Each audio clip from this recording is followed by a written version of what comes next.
ये रात को करीब 3:20 3:25 की घटना है।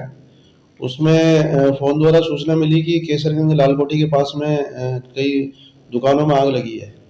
तो घटनास्थल पे जाने से पता चला कि उनके जो परचूनी का जो गोदाम था, जिसमें परचूनी का सामान वगैरह रखा हुआ था, आटा वगैरह है, चून परचून वगैरह है, दालें वगैरह सारी है, उसमें आग लगी थी।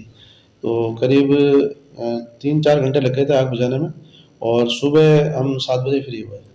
सर क्या कौन है मालिक क्या है? मालिक का नाम तो जैसे करतार सेल्स कॉरपोरेशन का है और श्रीमती कल्पना के नाम से है ये। सर नुकसान का बताएं। नुकसान का करीब करीब 5-6 लाख का नुकसान बताया जा रहा है।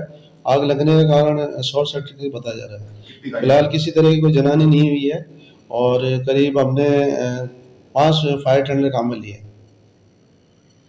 आपका नाम? जगदीश प्रसाद फुलवारी, मुख्य अग्निशमन अधिकारी।